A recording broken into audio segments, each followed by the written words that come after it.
Ok, allez, donc, on reprend une dernière partie pour aujourd'hui. Les impédances complexes, alors ça va être très très simple. On va reprendre les composants un à un. Je ne suis plus trop très blanche, je vais quand même essayer, je crois que c'est plus visible. Impédance complexe.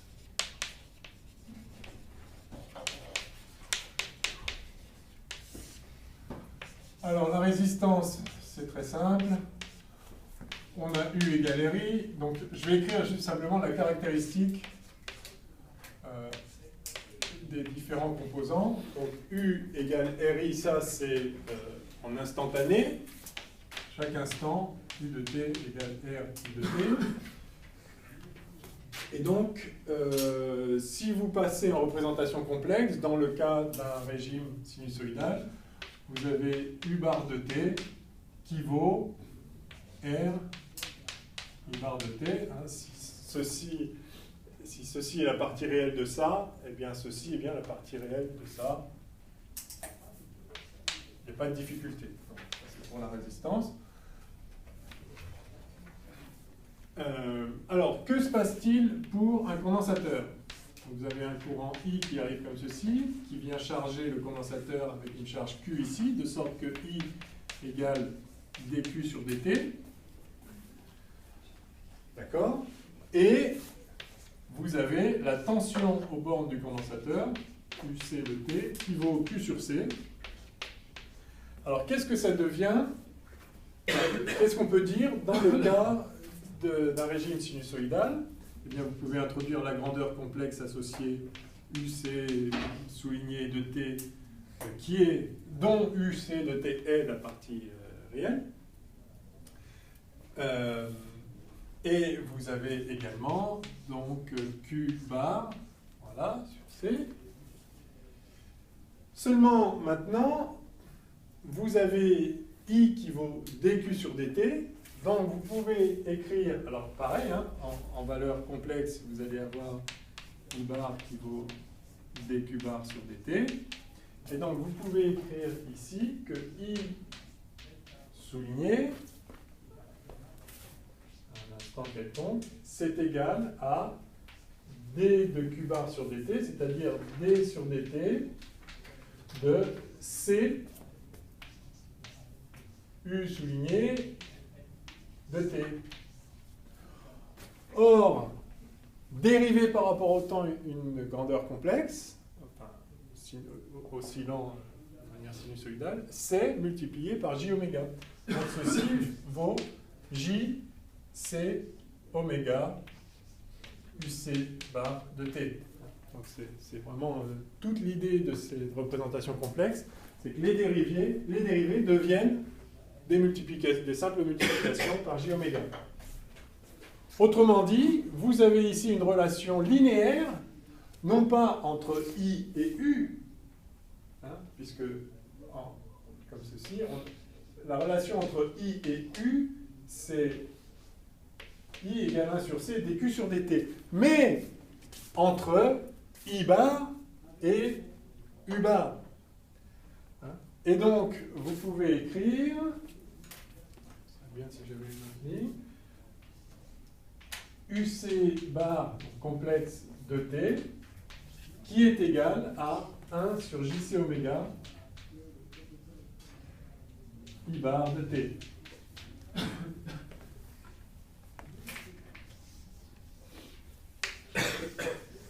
Et passons maintenant. On n'a plus de lumière.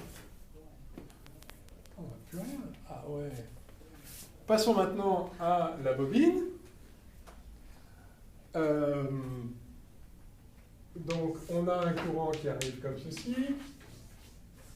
On a l'inductance L et on s'intéresse à la tension UL aux bornes de la bobine.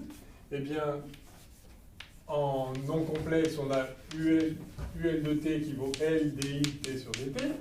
Et à chaque instant, la tension c'est L fois la dérivée du courant. Bien. Et si on passe en représentation complexe, on va avoir donc UL bar de T qui vaut L dI bar de t sur dt, mais du coup, dans la grandeur complexe, dérivé par rapport au temps, c'est multiplié par j oméga, et donc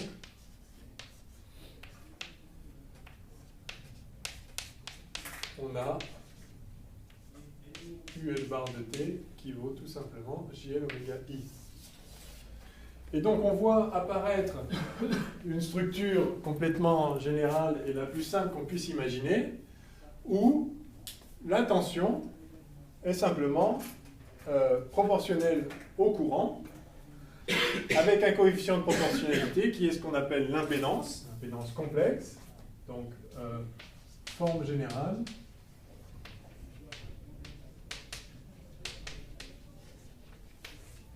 On a U bar égale Z I. Donc c'est la forme relation de Joule, loi de Joule standard, U égale RI, sauf qu'on est en représentation complexe. Donc c'est la représentation complexe de U égale une certaine résistance complexe qu'on appelle impédance fois la représentation complexe de I, de l'intensité. Impédance, donc impédance complexe. Vous pouvez l'appeler juste impédance, on vous dit souvent impédance complexe pour bien rappeler que ceci ne vaut que dans un régime sinusoïdal en représentation complexe. Mais c'est très pratique parce que du coup, tous les composants qu'on a vus, R, L ou C, se comportent comme des résistances en fait. Donc on dit impédance du coup, au sens où on a juste U qui vaut RI. Donc c'est fini les équations différentielles, c'est fini les dérivés de Q pour faire I, les dérivés de I pour faire U. Il n'y a que de l'algèbre tout à fait élémentaire. Voilà, donc l'impédance complexe pour une résistance Z égale R, pour une résistance, Z égale JL oméga pour une bobine, d'inductance L, bien sûr, et Z bar égale 1 sur JC oméga, c'est-à-dire moins J sur C oméga, si on préfère, hein, parce qu'un sur J, c'est moins J, en complexe, hein, sachant que J carré vaut 1, pour un condensateur. Voilà. Donc en fait, c'est tout. Il n'y a rien d'autre à dire sur les impédances complexes. Le passage en représentation complexe permet de faire émerger, dans tous ces cas-là, une relation linéaire entre U et I, et le coefficient de proportionnalité, c'est l'impédance complexe. Mais ce qui est intéressant, c'est que du coup, la loi des nœuds, la loi des mailles peut s'exprimer comme on l'a toujours fait avec des résistances, y compris lorsqu'il y a des bobines et des condensateurs. Et en particulier, on peut montrer trivialement que lorsque vous associez des impédances, c'est-à-dire des composants ayant une certaine impédance complexe en série, eh bien, les impédances complexes s'ajoutent, et quand vous les associez en parallèle, c'est leurs inverses qui s'ajoutent.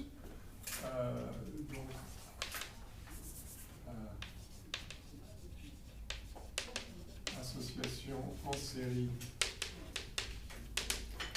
Donc, si vous avez Z1, Z2, bon, on va en faire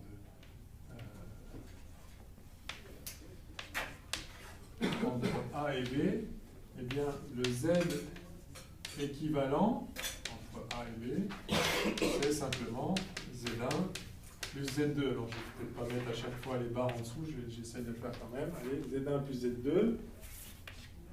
Pourquoi? Eh bien, tout simplement parce que, donc, démonstration, si j'appelle ça I, UAB,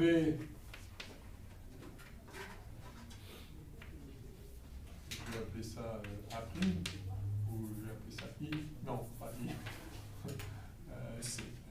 C'est UAC plus UCB, c'est donc Z1I plus Z2I, et comme tout est linéaire, c'est Z1 plus Z2I. Hein, donc, n'avez pas redémontré cette loi d'association des résistances en série, mais c'est totalement trivial. Hein.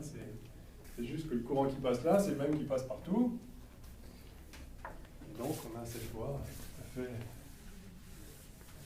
à fait évidente que les résistances en série s'ajoutent, mais de même, les impédances en série s'ajoutent. Donc si vous mettez un circuit, si vous mettez une bobine, un condensateur, n'importe quoi en série, vous ajoutez les impédances complexes, trivialement.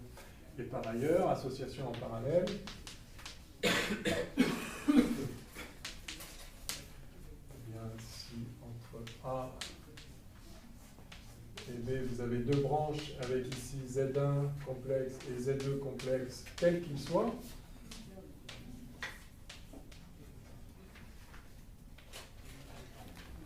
vous avez, alors si j'appelle le courant I, celui-ci, qui se sépare en I1 et en I2, on a bien sûr UAB complexe, qui vaut, en passant par là, Z1 I1, et qui vaut aussi, en passant par l'autre côté, Z2 I2. Vous voyez que c'est vraiment simple, hein? Et par conséquent, on a I qui vaut I1 plus I2, qui est simplement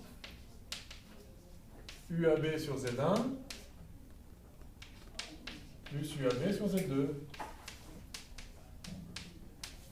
D'où I égale UAB facteur de 1 sur Z1 plus 1 sur Z2.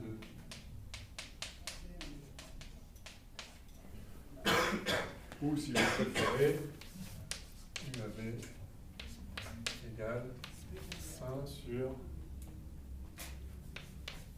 Z1 plus 1 sur Z2 I. Voilà, complexe. Et donc, ça, c'est l'impédance équivalente, U égale ZI. Et donc, on a cette impédance équivalente qui n'est rien d'autre que l'inverse de la somme des inverses.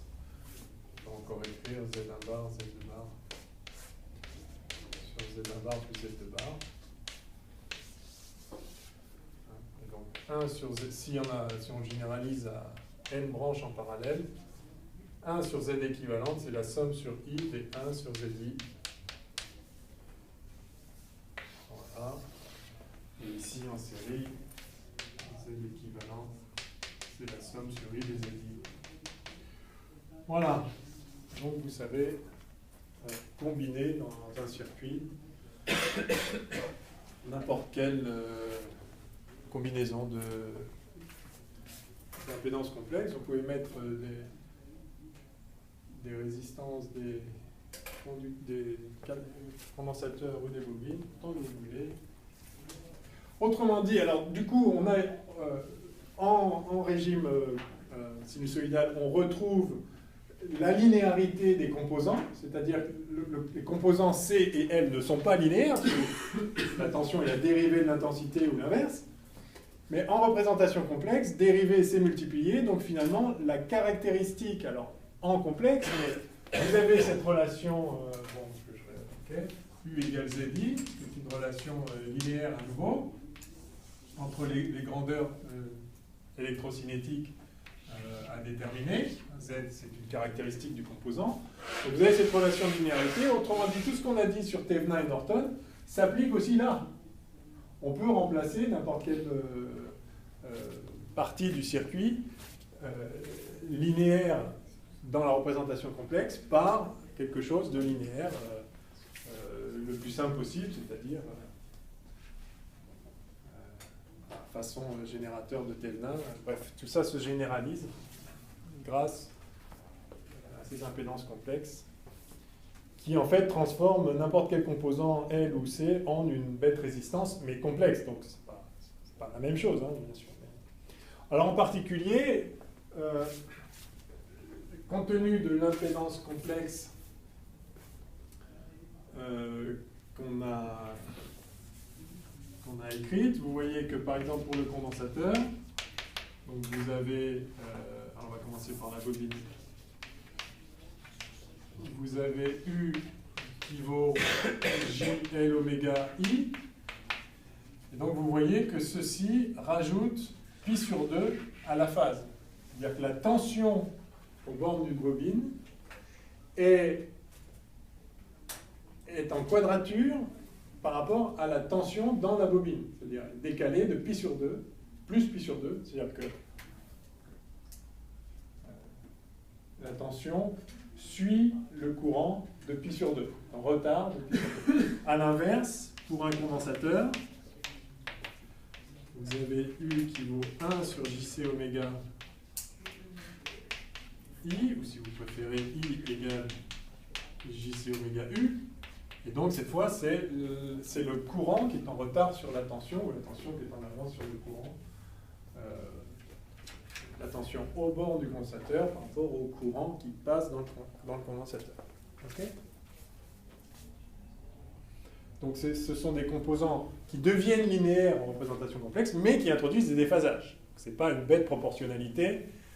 U égale RI, c'est sans déphasage. Hein. Donc pour une résistance pure,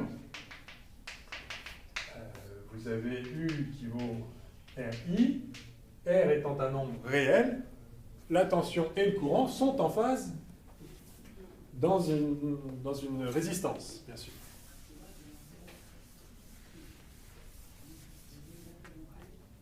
Bon, bah c'est pas mal, c'est pas si mal. Si on faisait... Donc on se dit qu'on a un peu de temps, on va pas s'arrêter là tout de suite, ce serait dommage.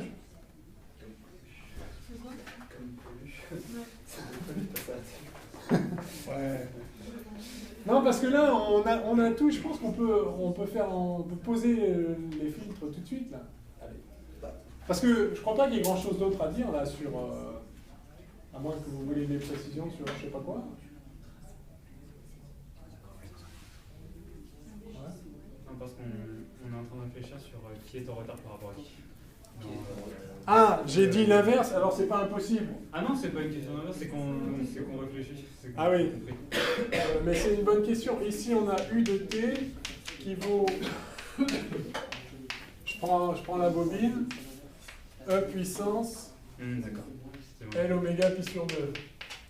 Hein, et ça, c'est I0 E puissance J oméga T. Pardon, J. Qu'est-ce que j'ai fait là? Excusez-moi. L oméga E puissance J pi sur 2, pardon, voilà. Donc là, on a L oméga truc plus pi sur 2. Donc en fait, c'est introduit par logique quoi, à chaque fois. Hein? C'est logique qui détermine si c'est en déphasage. C'est ça. Le point clé, c'est que J, c'est E puissance J pi sur 2. Oui. Et que moins J, c'est E puissance moins J pi sur 2.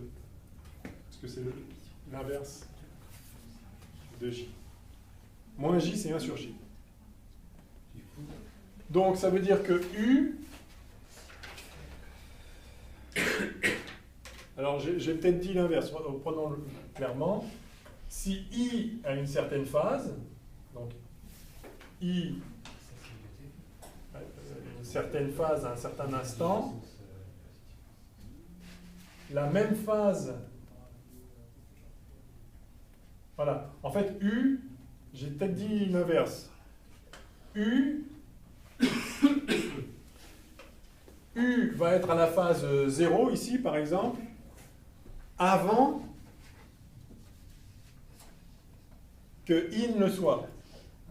I c'est I0 E puissance J oméga T. I est à la phase 0 quand oméga T vaut 0. Et à ce moment-là, U est déjà plus loin. Il est déjà à pi sur 2. Donc U est passé avant I. Donc U est en avance sur I dans le cas de la bobine. Et il est en retard dans le cas du condensateur. Bon, enfin, ça se voit là. Ok. C'est bon? Je passe. C'est parti. Alors.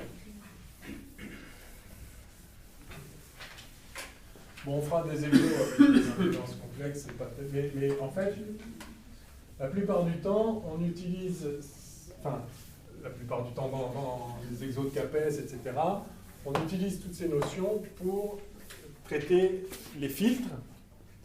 Alors l'idée, c'est de s'intéresser à des quadripôles, ou quadrupôles, je ne sais jamais ce qu'il faut dire. Quadripôle. Allez, quadripôle. Donc en anglais, c'est différent. Bref. Quadripôle, on va dire quadripôle. Et une fois sur deux, je dirais quadrupôle. C'est pas grave. Alors, donc, on a vu des composants des dipôles. Voilà, donc les dipôles, je remets, c'était, vous avez un fil qui rentre, vous avez ici une boîte noire qui est quelque chose, et il y a un fil qui ressort. Donc on a vu R, C, L, générateur de courant, générateur de tension. On n'a pas vu les diodes, les machins comme ça, mais bon. Ok. En général, ils ont des comportements que vous connaissez, ils sont simples, j'ai pas le temps de tout faire non plus, mais voilà, donc ça c'est un dipôle. Maintenant, qu'est-ce que c'est qu'un quadripôle? Eh bien, c'est aussi une boîte noire, mais dans laquelle il y a 4 pôles, 2 à l'entrée et 2 à la sortie.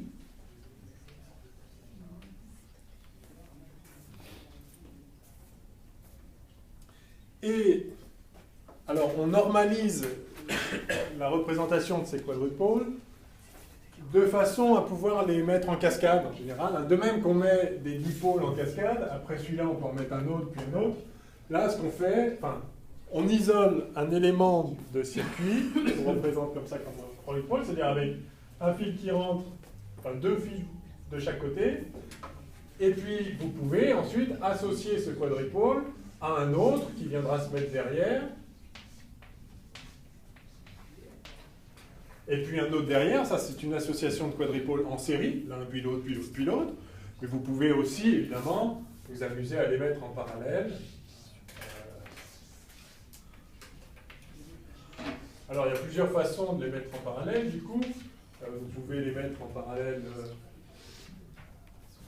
ça dépend ce que vous reliez à quoi. Vous pouvez relier lui à lui à lui, et puis tout ça à quelque chose qui vient. Bref, il y a différentes façons. Voilà une façon d'associer donc en parallèle ces quadrupôles, et puis là après vous les ramenez, etc. Donc bref, les associations de dipôles se généralisent à des associations de quadrupôles. L'intérêt, donc encore une fois, l'intérêt de ces quadrupôles, c'est qu'on peut les étudier en eux-mêmes, et après, une fois qu'on connaît leur comportement, on peut les associer les uns aux autres en cascade ou en parallèle au sein des circuits. Et puis si on connaît le comportement d'un quadripôle élémentaire, alors on peut en déduire le comportement global d'un circuit qui en associe plusieurs. Alors, on va définir pour ce quadripôle, en général, alors il y a plusieurs façons de s'en servir, mais ça c'est la façon dont qu'on utilise en général pour l'ensemble des exos de CAPES où on cherche à étudier généralement des filtres. Donc on définit la tension d'entrée, UE, qui est la différence de potentiel entre la première bande d'entrée et la deuxième bande d'entrée. Je vais faire mon compte là.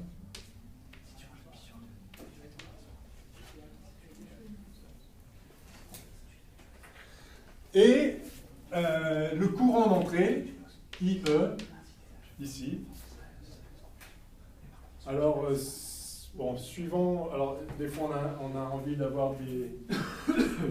Bon, je ne vais pas définir tout de suite, en tout cas, les impédances d'entrée, impédances de sortie. Enfin, l'impédance d'entrée, ce serait U sur UE sur IE. D'accord.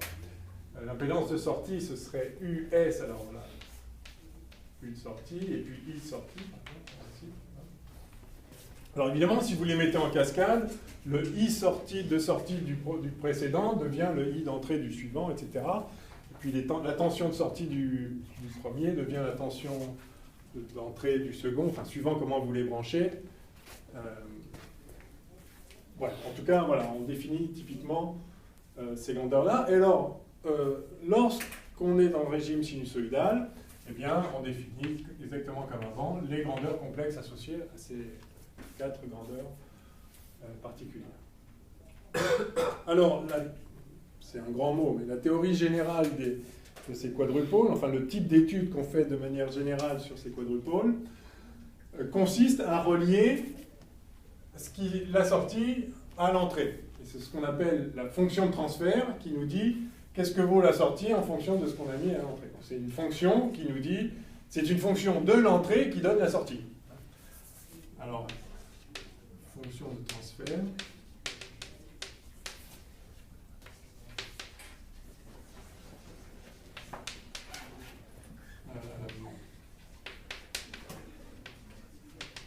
Détermine les caractéristiques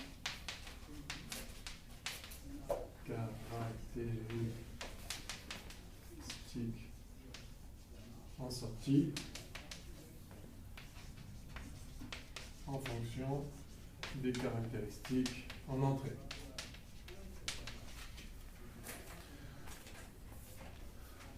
Alors, on peut définir plusieurs types de fonctions de transfert. On peut s'intéresser à US en tant que fonction de IS, ou US en fonction, enfin bon, bref.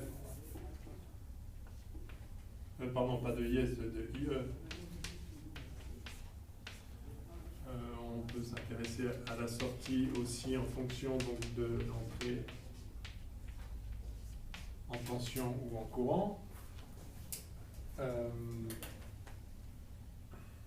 Voilà, et donc si on connaît ces fonctions de transfert, on sait pour chaque entrée qu'est-ce qui va sortir. Alors il peut y avoir des rétroactions, ça peut être plus ou moins complexe, mais on va s'intéresser à des cas simples. Et donc, une des fonctions de transfert, enfin la principale fonction de transfert à laquelle on va avoir affaire, c'est celle tout simplement qui nous donne le rapport entre la tension de sortie par rapport à la tension d'entrée. Et donc, on va définir la fonction de transfert grand H, complexe, toujours un régime sinusoïdal, comme, ça c'est la définition, c'est la tension de sortie divisée par la tension d'entrée.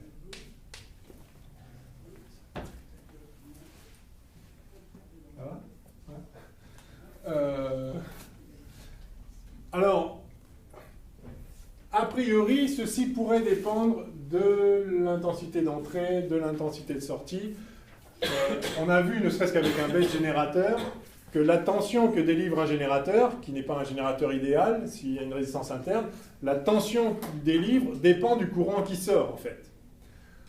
Donc, il peut y avoir des comportements compliqués, mais on se débrouille en général pour pouvoir associer des quadripôles comme ça, sans que le suivant perturbe le premier. Alors, on va y revenir avec un ou deux cas précis. Donc, bref, on définit cette fonction h comme ceci, et cette fonction, en fait, va dépendre de la pulsation du signal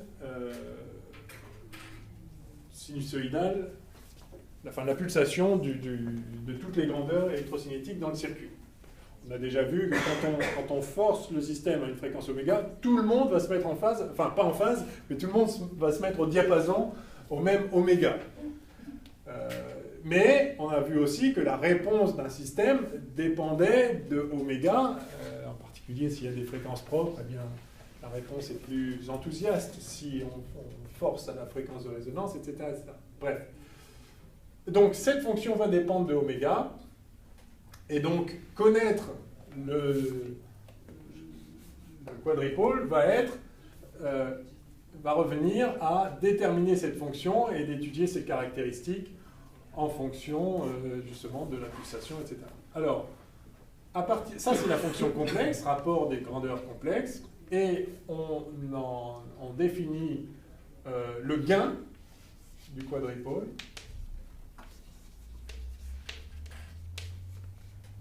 Alors, on devrait dire le gain en tension, souvent on dit juste le gain. Quand on dit rien d'autre, c'est sous-entendu. On peut aussi définir le gain en intensité. À ce moment-là, ce sera le module du rapport des intensités plutôt que du rapport des tensions. Mais bon, c'est cette façon qu'on utilise le plus généralement ces quadripoles. Donc le gain est défini tout simplement comme le module de cette fonction de transfert complexe. Alors évidemment, donc le gain dépend de oméga.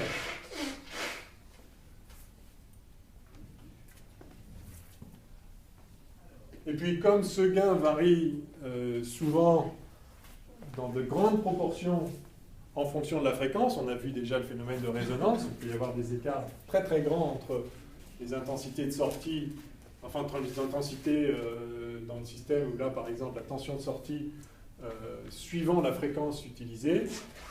On aime bien utiliser une échelle logarithmique sur le gain, hein, parce que voilà, si vous prenez un log 10, si vous variez d'un facteur 10 puissance 5, ça va varier que de 5 unités dans son log. Donc c'est juste ça, c'est que comme il y a des grandes variations, on définit souvent ce qu'on appelle le gain en décibels.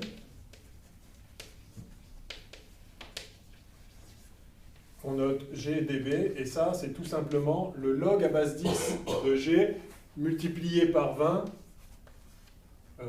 pour des raisons historiques. Bref, log. Alors, je ne sais pas comment vous préférez. Je crois que la nomenclature officielle, c'est qu'un log à base 10, ça s'écrit grand L. Ou alors on met log 10 comme ça, je ne sais pas ce que vous préférez. Enfin, c'est le log à base 10 qu'on doit prendre. De G.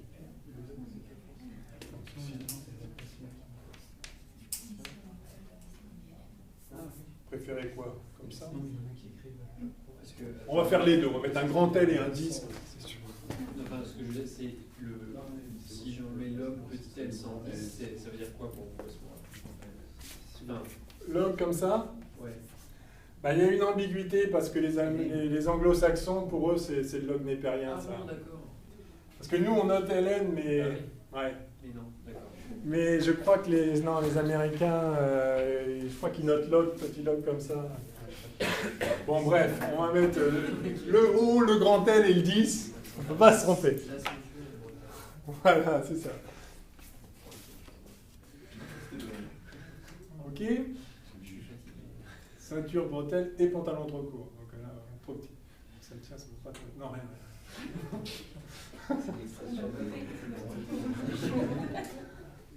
Ok, donc voilà la définition. Alors, ce qu'on va faire, c'est qu'on va pas faire ça jusqu'à 7h ce soir, mais on va en faire un ou deux, histoire de voir.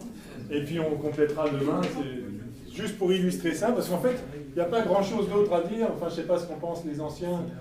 J'ai pas l'impression que qu'on aura beaucoup plus que ça à faire pour le... Alors, on va prendre des exemples, on va calculer, tracer les diagrammes de Bode, etc. Hein, mais je veux dire, il n'y a pas tellement d'autres concepts à introduire, à mon avis, ici. Donc, on va tout de suite prendre un exemple. Alors, ça, c'est le gain, donc le gain et le gain en décibels. Et on s'intéresse aussi au déphasage. Donc, je vais peut-être quand même rajouter là, ici. Le déphasage entre la sortie et l'entrée. Entre US bar donc complexe et UE complexe, eh bien, c'est simplement l'argument de H bar de oméga. Hein, c'est-à-dire donc ce H bar là, en fait, du coup, je peux, alors si j'appelle ça phi,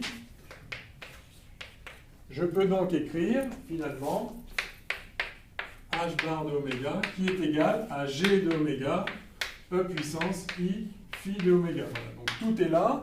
On a une fonction de transfert qui est une grandeur complexe parce qu'on est passé en représentation complexe parce qu'on s'intéresse à des régimes sinusoïdaux. Bien, donc on peut toujours faire ça. Eh bien, cette fonction transfert, donc suivant le dipôle qu'on va mettre là, il suffira de calculer ce que vaut US par rapport à UE. Et on fait le rapport des deux et on a la fonction H. Donc il n'y a aucune difficulté. Et cette fonction, eh bien, elle a un module, c'est ce qu'on appelle le gain, et elle a une phase, donc un argument. C'est ce qu'on appelle le déphasage, enfin c'est le déphasage entre U et I. Pourquoi? Ben alors, peut-être écrivons-le explicitement. Si on a H qui se met sous cette forme, alors on peut écrire que U à la sortie, c'est H fois U à l'entrée. Hein. Et donc, c'est G de oméga, U à l'entrée, E puissance, I phi de oméga. Alors, si maintenant vous remplacez si vous remplacez UE par l'amplitude à l'entrée fois E puissance, l'amplitude à l'entrée fois E puissance.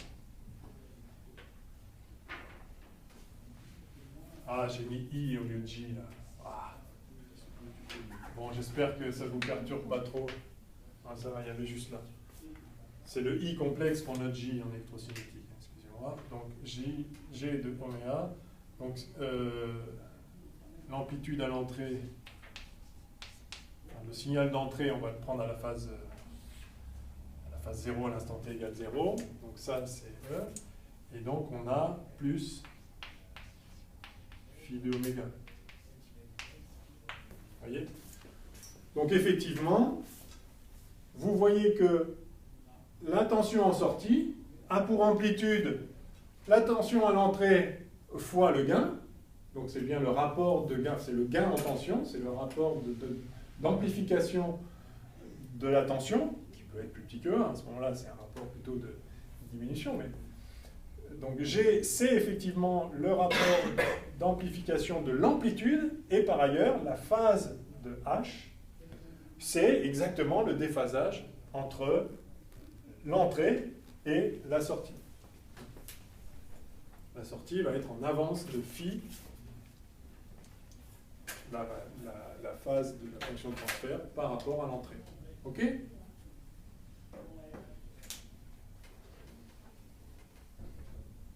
Bon, eh bien on va prendre un exemple et puis ça ira bien pour aujourd'hui, je pense. Je vais effacer plutôt à droite. Allez.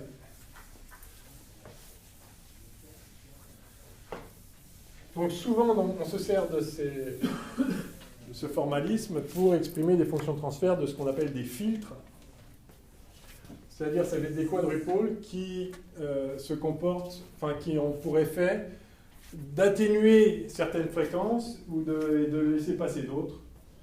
Donc ça va, c'est le processus de filtrage. Donc c'est essentiellement ce genre de choses que vous avez dans les exercices que vous avez à connaître. Donc on va en prendre un au hasard, lequel vous voulez. On peut faire ça. Ça, par exemple. Ça vous va, ce filtre? Alors l'idée, c'est d'en faire un quadripôle.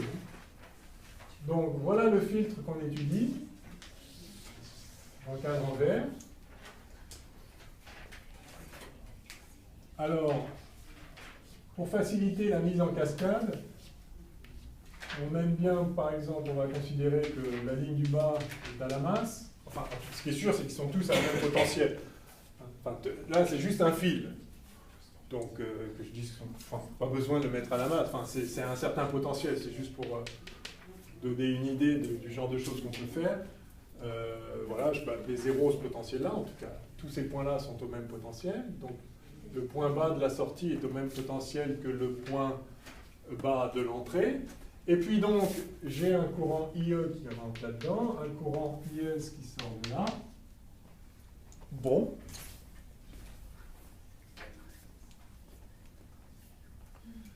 Mais ce qui m'intéresse, c'est la tension. Et ce qui m'intéresse plus précisément, c'est le rapport entre la tension de sortie, donc cette tension-là, IS, et la tension d'entrée, UE. Eh bien, on va écrire tout simplement. Alors, si on n'a pas compris l'histoire des représentations complexes, on va écrire l'équation différentielle, on va appeler ça Q, on va dire que Q c'est dI sur dt, on va dire que I qui sort ici c'est, on va écrire que pendant le courant qui passe là, la tension ici c'est RI, et puis que là la tension c'est Q sur C, avec Q, donc, avec I qui vaut dQ sur dt. Si on a compris les impédances complexes, on peut dire que ça et ça c'est exactement la même chose, c'est deux composants linéaires au point de vue complexe, et on va écrire simplement que la tension ici, c'est un diviseur de tension par rapport à la tension là, de ça sur ça plus ça, à condition, ça c'est important, que le courant ici soit nul. Et donc ça c'est quelque chose qu'on fait très souvent, enfin, c'est quelque chose qu'on fait implicitement quand on s'intéresse juste à ce quadrupôle, parce que si on s'intéresse qu'à ce quadrupôle, ce fil, il est, ok, il y a une sortie là, mais il n'est pas branché, d'accord ? Alors, le truc, c'est que si on le branchait, ça ferait sortir du courant là, éventuellement, et du coup, le courant qui passe là, qui n'est rien d'autre que le courant d'entrée, eh bien, il ne ressortirait pas intégralement, parce qu'il y a une partie qui vient là. Donc, si on s'intéresse juste au quadrupôle, il est légitime de dire que IS vaut 0, simplement parce qu'il n'est pas branché, ce quadrupôle. Mais il faut se souvenir que si on veut mettre des quadrupôles en cascade, pour que le comportement du quadrupôle seul se maintienne même quand il est mis en série avec quelque chose, il faut s'assurer pour que le quadrupôle qu'on vient mettre ici, bah, si possible, ce serait bien qu'il ait une impédance d'entrée ici de ce quadrupôle très très grande. Hein, donc en général, on essaye d'avoir une impédance infinie ici, quasi infinie, de telle sorte que ici, il n'y ait pas de courant qui passe. C'est-à-dire qu'il y ait une tension d'entrée et qu'il n'y ait pas de courant. Donc quand on utilise ces quadrupôles en cascade, avec, où on s'intéresse à l'amplification ou du filtrage, etc., on s'arrange pour qu'il y ait le moins possible de courant qui circule. En tout cas, là, ici, on va considérer que le courant de sortie est soit nul parce que le quadrupôle n'est pas branché, je m'intéresse juste à lui, soit, si je devais le brancher, serait branché à un truc qui a une impédance d'entrée infinie, de telle sorte qu'en fait, on ne tire pas de courant là-dessus. Bon, alors ceci étant dit, on va calculer tout simplement cette fonction de transfert. Donc, vous le voyez, le diviseur de tension ici? Ici, en fait, je vais représenter comme ça.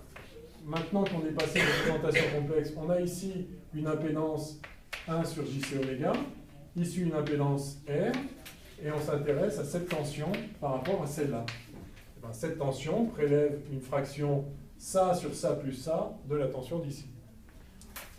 Et donc, la fonction de transfert H est égale, donc US sur UE, en complexe, c'est ça qui me permet de remplacer les composants par des impédances complexes, c'est donc R sur R plus 1 sur JC oméga.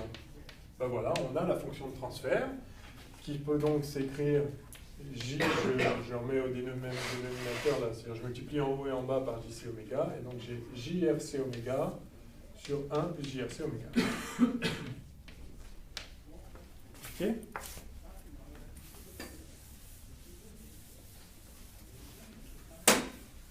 Bon, ben voilà. Maintenant, si je veux le gain, ben, je vais prendre le module de ce truc-là. Alors, le gain est égal à... Alors, le module d'un rapport de nombre complexe, c'est le rapport des modules. Donc, en haut, j'ai RC oméga. Et en bas, j'ai racine de partie réelle au carré plus partie imaginaire au carré, c'est-à-dire 1 plus R2, C2, oméga 2. C'est le module. Et la phase, c'est-à-dire le déphasage introduit par ce fil, enfin par ce quadrupôle, on va voir que c'est un filtre après, c'est l'argument du haut moins l'argument du bas.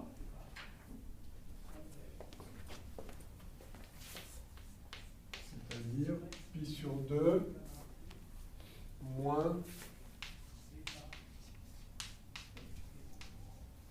arc tangente de RC oméga.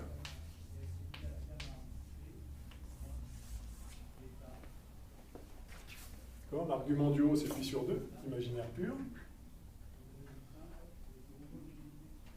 Moins, parce que c'est en dessous ici, moins l'argument de celui-là, c'est arc tangente de imaginaire sur réel, donc RC oméga. Bon, ben voilà. on a caractérisé entièrement notre quadrupole. Dans sa réponse, quant à l'intensité de la tension, enfin l'intensité de la tension, c'est-à-dire la grandeur de la tension en sortie vaut ça fois la tension en entrée. Par contre, elle est déphasée de ça. Donc il n'y a aucune ambiguïté. Alors ce qu'on fait maintenant, en général, c'est qu'on représente sur un graphe en fonction de log de oméga, en fonction de oméga, on se place en général dans un diagramme logarithmique, parce que vous allez voir pourquoi, c'est beaucoup plus facile. On représente g de oméga, en fait, comme log de g en fonction de log oméga. Alors log de g, c'est justement le gain en décibels, sauf que pour le faire, on multiplie par 20. Donc GdB, c'est 20 log 10 log de RC oméga sur racine 1 plus R de C2 oméga 2, et puis phi, c'est ça. Alors, on appelle diagramme de Bode le diagramme qui représente justement le gain en fonction de la fréquence. Le diagramme d'intensité et le diagramme en phase, c'est phi en fonction de la pulsation. Donc, diagramme de Bode, O2. Voilà. Toutes ces grandeurs dépendent de oméga, ça se voit. Voilà. Alors allons-y, essayons de représenter ça. Donc, les formes sont assez classiques, et donc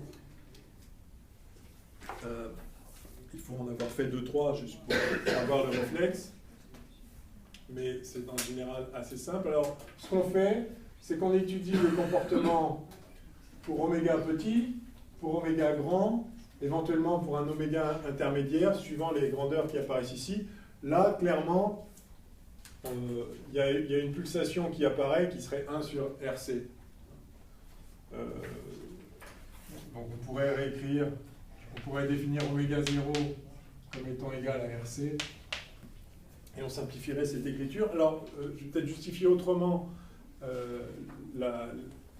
l'introduction de cette pulsation. C'est qu'on peut se demander, alors on va, pardon. Quand oméga tend vers 0, que se passe-t-il? Quand oméga tend vers 0, c'est-à-dire en fait oméga petit, c'est-à-dire c'est ça petit devant 1. Donc en fait oméga petit devant le oméga 0 que j'ai introduit ici. Devant RC. Bon, soit. Attendez, 1 sur RC. RC c'est une constante de temps, hein, donc la pulsation c'est 1 sur RC. Excusez-moi. Oméga petit devant 1 sur RC, décidément, devant oméga 0, c'est comme ça que j'ai été trompé. Ok, donc ça veut dire que ce nombre-là est petit devant celui-là, et donc en fait, GdB de oméga, en gros, c'est 20 log de RC oméga. D'accord ? Le dénominateur disparaît. C'est-à-dire 20 log de oméga sur oméga 0. Vérifiez bien toujours que quand vous avez un argument pour un log ou une exponentielle, c'est sans dimension. Le log d'un truc dimensionné, ça ne veut strictement rien dire, de même que l'exponentielle d'un truc dimensionné, ça n'a pas le moindre sens. Ok, donc 20 log de oméga sur oméga 0, eh bien ça, si on veut le représenter dans un diagramme log-log, c'est vraiment facile. Je vais laisser le schéma là parce que j'aurai sans doute un commentaire à faire après.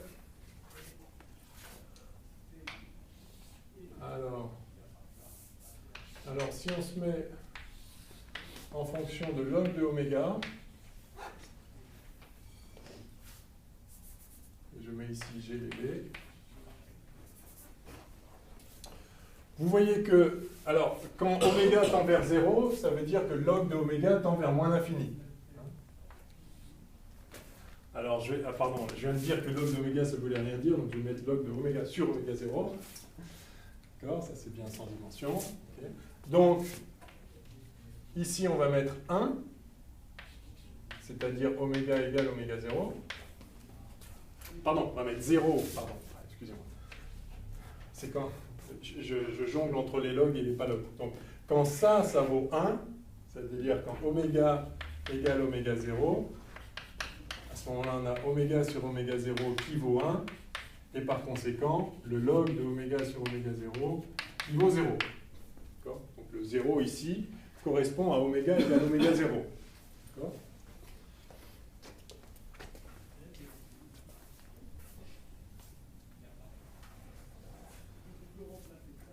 Donc quand oméga tend vers 0, c'est-à-dire quand log de oméga sur oméga 0 tend vers moins l'infini, à ce moment-là, on a un truc qui est la fonction GDB, c'est quasiment une droite en fonction de log de oméga sur oméga 0.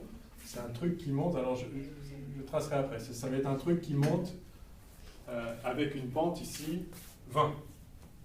On appelle ça 20 décibels par décade, j'y reviendrai. On va étudier les autres comportements. Quand oméga tend vers l'infini, c'est-à-dire quand oméga est en fait grand devant oméga 0, à ce moment-là, ça, le 1 devient totalement négligeable devant ça, si oméga est grand, et donc finalement, le dénominateur vaut RC oméga, et donc finalement, tout ça, ça vaut 1, et donc le log, ça fait 0. Donc tout ça nous dit que quand oméga est grand, devant oméga 0, GDB, grosso modo, c'est 0.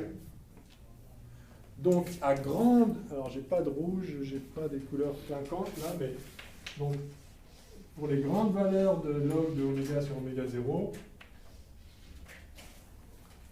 la fonction GDB c'est 0. Que vaut-elle en oméga égale oméga 0? Voyons, si oméga vaut oméga 0, on a ici 1, ici 1, donc on a 1 sur racine de 2. Log, 20 fois log de 1 sur racine de 2, ça fait moins 3, bravo.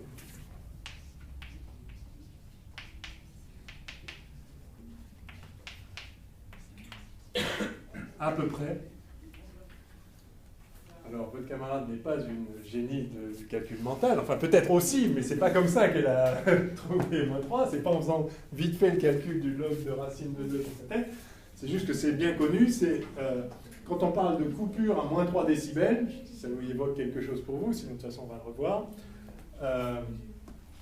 c'est précisément la fréquence, enfin on s'intéresse à la fréquence pour laquelle le gain vaut 1 sur racine de 2. Donc, quand le gain vaut 1 sur racine de 2, c'est-à-dire le gain en tension vaut 1 sur racine de 2, c'est-à-dire qu'en fait le gain en puissance c'est 1,5 du maximum, on parle de fréquence de coupure. Je vais y revenir. En tout cas, juste pour l'instant, on calcule ça. Effectivement, si vous remplacez ici RC oméga par 1, vous allez trouver que, grosso modo, 20 log de 1 sur racine de 2, à très peu de choses près, ça fait 3.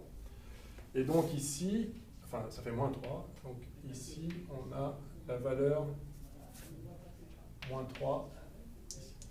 Donc on a un truc asymptotiquement qui tend vers 0, on a un truc qui passe par moins 3. Et donc, quelle est l'asymptote à basse valeur de log oméga sur oméga 0? Eh bien, c'est cette droite-là. Et cette droite-là, puisqu'on vient on a vu que c'était ça, cette droite-là, c'est une droite qui, quand log de oméga sur oméga 0 vaut 0, vaut 0. Donc elle passe par là, cette droite-là. Et elle a une pente de 20. De 20, c'est-à-dire à chaque fois que le log augmente de 1, les décibels augmentent de 20.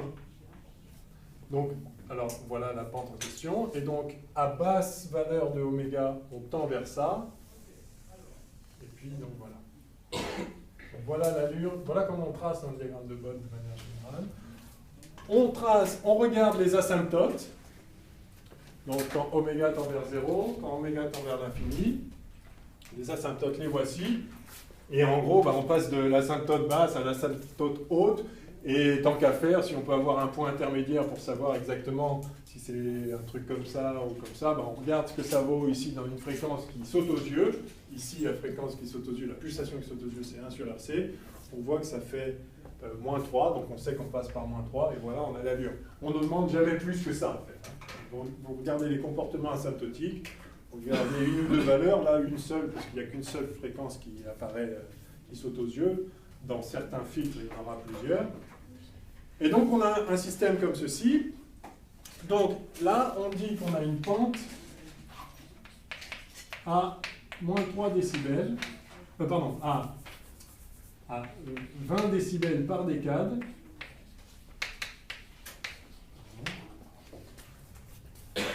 Donc, ça veut dire que pour chaque décade, c'est-à-dire à chaque fois qu'on multiplie par 10 oméga, on augmente de 1 le log, et donc on augmente de 20 le gain. Donc à chaque décade en pulsation ou en fréquence, on augmente de 20 décibels, donc on a une pente de plus 20 décibels, parce qu'on augmente, ça augmente, plus 20 décibels par décade, sous-entendu décade de pulsation ou de fréquence. Voilà, c'est le vocabulaire usité. Donc voilà la forme du diagramme de Bode. Alors, si on avait peut-être, voilà, si on met un peu plus à l'échelle, on va avoir un truc qui fait ça.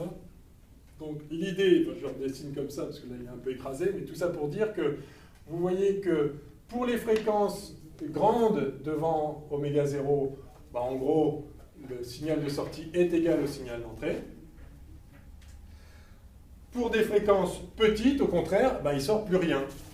Plus la fréquence est faible, devant oméga 0, moins il y a de signal qui sort. L'intensité de la sortie devient de plus en plus faible et tend vers moins l'infini. Donc ça, c'est ce qu'on appelle un filtre passe haut, ce qui signifie qu'il laisse passer les hautes fréquences, les hautes pulsations. On peut aussi l'appeler un filtre coupe bas, pour dire qu'il coupe les basses fréquences. Dire qu'il les passe haut n'implique pas a priori qu'il coupe les basses fréquences, ça veut juste dire qu'il laisse passer les hautes fréquences. Mais bon, en général, quand on dit il passe haut, ça sous-entend qu'à basse fréquence, ça passe pas. Sinon, on dirait juste passe tout. Bon, il est coupe bas et passe haut si vous voulez. Voilà, on a ça. Et ce qu'on appelle fréquence de coupure, alors là, il faut quand même que je l'écrive, par définition,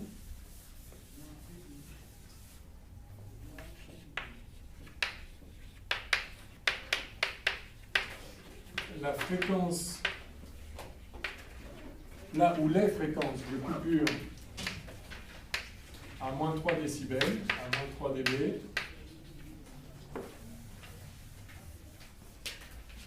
là où les fréquences de coupure à moins 3 dB et du son, là, bon, je vais arrêter avec ces trucs-là, allez là, et puis s'il y en a plusieurs, hein, et la fréquence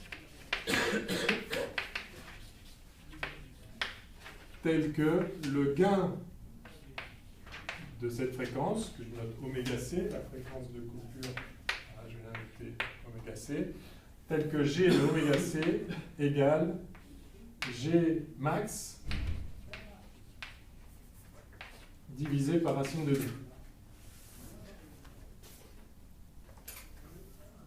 C'est une définition, et ce n'est pas tout à fait égal, mais si vous tapez sur votre machine log de racine de 2 fois 20, vous n'allez pas trouver 3, mais vous allez trouver pas loin. Qui a sa machine? Qui a le courage de taper 20 log de racine de 2?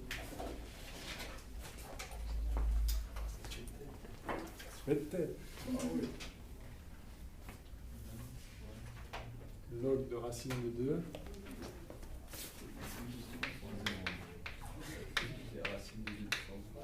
C'est combien? 3,01 et... Oh, ok. Voilà. Quand on dit coupure à moins 3 décibels, c'est moins 3,01, etc. Enfin, bon. Donc voilà comment on fait. On a ici un filtre passe haut. Est-ce que vous voulez qu'on fasse le passe bas associé ou on arrête? C'est bon, on fera demain. juste comme remarque, on aurait pu sentir dès le départ que ceci est un filtre passe haut et coupe bas, parce qu'effectivement, basse fréquence, ça veut dire qu'on se dirige vers un courant continu, de plus en plus continu.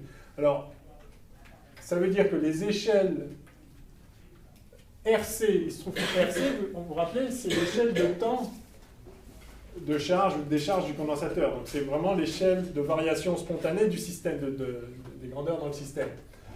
Si on a une fréquence qui est plus petite que cette échelle, pardon, si on a une fréquence telle que la période est plus grande que cette échelle-là, ça veut dire que le système il s'adapte plus vite. Oui, si la période de notre signal est grande devant l'échelle de temps, ça veut dire que le système il s'adapte. Et donc, ça veut dire que le courant, la tension sont vus par le système comme un courant continu. Or, pour un courant continu, eh bien, on sait bien que